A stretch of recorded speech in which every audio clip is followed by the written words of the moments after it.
Look forward to seeing you later. Share the block. General, see you. See you later. Okay. Thanks a lot. Also, welcome.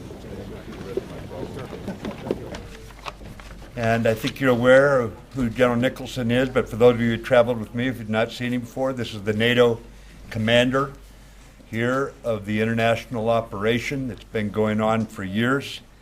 And as if we needed a reminder, as I stand here before you, of the type enemy that we're up against, the killing of Afghan citizen soldiers, protectors of the people, just as they were coming out of a mosque, coming out of a house of worship.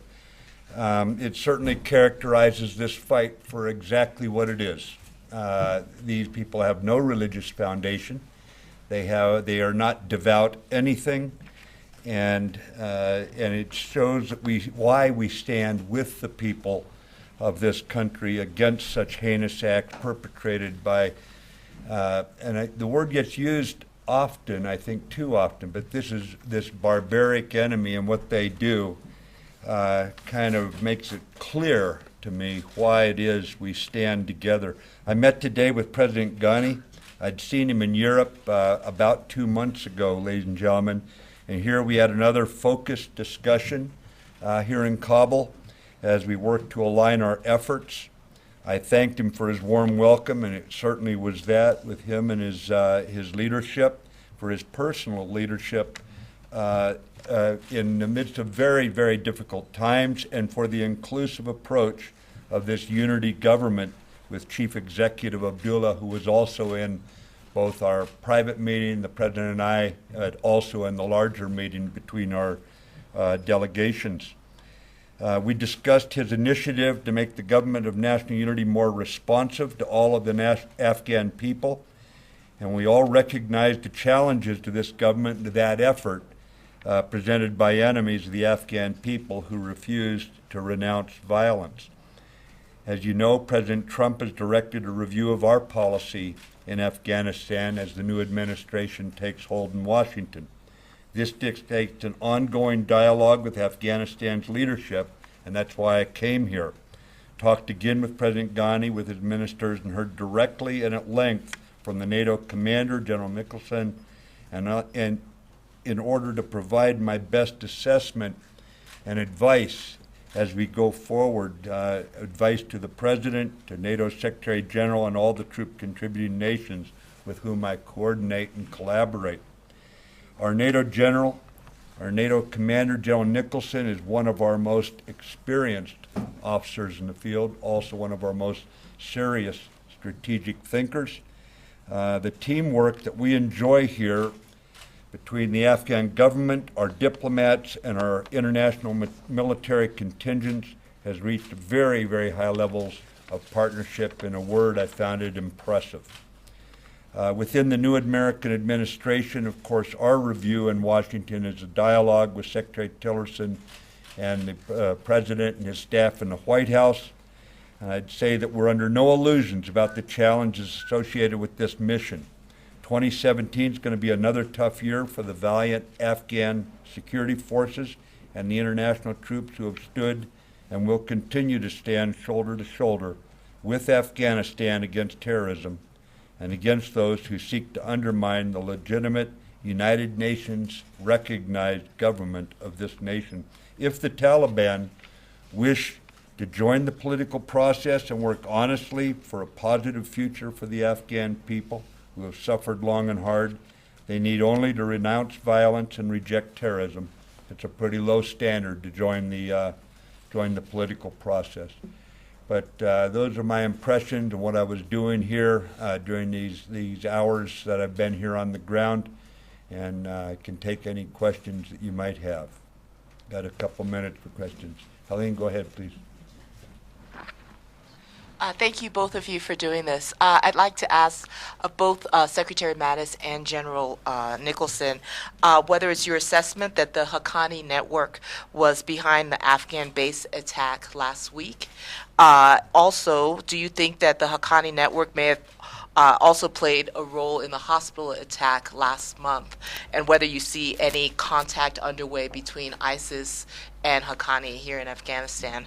And then separately for General Nicholson, you've explained that you dropped the Moab on Ashen to clear a tunnel of, a cave complex of ISIS fighters. Did you also consider the larger strategic message that you might be sending to American adversaries like North Korea and Syria when you made that decision? Thank you. Thank you, Elaine. Thank you, Mr. Secretary.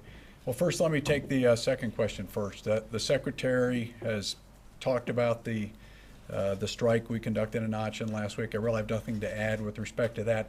I will say we were sending a very clear message to ISIS, not only to ISIS here in Afghanistan, but also ISIS Maine, that if they come here to Afghanistan, they will be destroyed.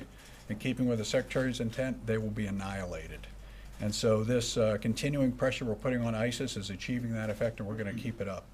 To shift to the first part of your question, the Haqqanis and the Taliban both pose a threat this year. We have not seen cooperation between ISIS-K and the Haqqanis. However, we're always watching for convergence between the various terrorist groups that we see here. ISIS-K claimed responsibility for the attack on the hospital that occurred. The Taliban have claimed responsibility for the attack that occurred up in Mazar-e-Sharif. Again, we don't see the connections between those two groups, but in terms of what they did during these attacks, there's very much a connection. As the Secretary talked about in his comments, the level of barbarity and cruelty, shooting patients in their beds, killing young soldiers at the mosque in prayer, they're reaching new lows in terms of their behavior. And this is why the majority of the Afghan people, something like 87%, reject the Taliban and do not want to see a return of this regime. And as the Secretary said, we are open to, I know our Afghan partners are open to having the Taliban rejoin peaceful life here in Afghanistan. Thank you. And the first part of my question, on whether or not is your assessment that the Haqqani network was responsible for the base attack on Friday? We're still developing that, and we'll let you know as we develop more details. The Taliban claimed credit for the attack, Yeah, but as you know, Helene, the Taliban and the Haqqani are linked. So Siraj Haqqani is the deputy of the Taliban. So we tend to look at them as one quite often. So in the level of sophistication and the way this attack conducted, it's quite possible that the Haqqanis were involved. Hi, Kevin Barron from Defense One. Just to follow, you said you're achieving the intended effects on ISIS growing here. Can you say then for the record, does that mean that foreign fighters are not coming to Afghanistan? Are the numbers dwindling, or are they growing? What's ISIS' ability to sustain it? In short, is it the threat that many folks back home are starting to think that it was becoming? Well, ISIS is certainly a threat globally. ISIS Khorasan province is one of the principal affiliates of ISIS. And so they're attempting to establish their own form of a caliphate here by seizing and holding terrain. As you're aware, we have we've been attacking that caliphate since early last year, reduced it by about 2/3 in size, reduced their fighters by at least half. We've done this through a series of operations. The latest one started in early March. Continuous pressure on them, and we're going to keep going until they're defeated in 2017. Now, they have an aspiration, I think, to move fighters here from Syria. We haven't seen it happen. And in fact, by reducing their sanctuary here, by annihilating them here, it should be very clear to ISIS Maine there is no space for them to come to in Afghanistan. Thank you, gentlemen, for doing this. Thomas Gibbons from the Washington Post. If you two could just address the influx of Russian weapons into Afghanistan and showing up in Taliban hands in Helmand, Kandahar, and Uruzgan, and what both of you, I guess, General Nicholson on the tactical and strategic level, and Secretary Mattis on the, I guess, diplomatic level, political level of what you're going to do to stop the Russians from sending these weapons in. You know, the Russians seem to be choosing to be strategic competitors in a number of areas. The level of granularity and the level of success they're achieving, I think the jury is out on that. I'll let the general talk about any of the specific weapons and all, but the broader strategic framework that you're driving toward. I would say that we will engage with Russia diplomatically. We'll do so where we can, but we are going to have to confront Russia where what they're doing is contrary to international law or denying the sovereignty of other countries. For example, any weapons being funneled here from a foreign country would be a violation of international law unless they're coming through the government of Afghanistan for the Afghan forces, and so that would have to be dealt with as a violation of international law. But if you have any information on the weapons, I'm not aware of it. The only thing I would add to that is that we continue to get reports of this assistance, and of course we had the overt legitimacy lent to the Taliban by the Russians. That really occurred starting late last year, beginning through this process they've been undertaking. And of course, as the Secretary stated, we support anyone who wants to help us advance the reconciliation process, but arming belligerents or legitimizing belligerents who perpetuate attacks like we saw 2 days ago in Mazar-e Sharif is not the best way forward to a peaceful reconciliation. So to be clear, you're not refuting that they're sending weapons to the Taliban? Oh no, I'm not refuting that. Well, go ahead, please. The General, Hans Nichols with NBC News. The general sitting next to you, is standing next to you, has said that we're at a stalemate in terms of the U.S. versus the Taliban. He's also requested thousands of more troops. Which one is it? Are you comfortable with the stalemate, or do we need more troops? Frankly, I don't see any tension between those two things, those two factors. Right now, we're engaged in defining the challenge, the way ahead, with a whole lot of nations, and it depends. There's no one nation that's going to carry all this, so there's a lot of collaboration, and that is based on an assessment of the tactical and operational challenge and where we want to be and what time.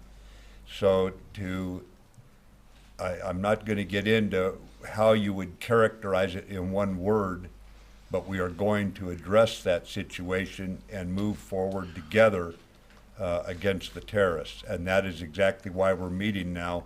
And those, obviously, I owe some degree of confidentiality on where my thinking's at and what I'm going to recommend once I compile my notes from this trip and speak to some of our NATO allies about the way ahead. Let me ask this a slightly different way. Is NATO winning this conflict? And if not, is it winnable? The bottom line is that this fight against terrorism is going to go on. You saw what happened in Paris. You see the French troops engaged down in Africa. You find the NATO-led force, it's a lot more than just NATO, here in Afghanistan. You see what's going on against ISIS in Syria. This fight is going to go on. We're in an era of frequent skirmishing. It's going to be far-flung, and that's the nature of this fight. Concise, short definitions in one local area or another do not give sufficient credit to really defining the complexity of the issue. Sure, that's all the time we've got. We got to get you to your next thing. Thank you guys very much, sir. All right, thank you. Apologize we had to cover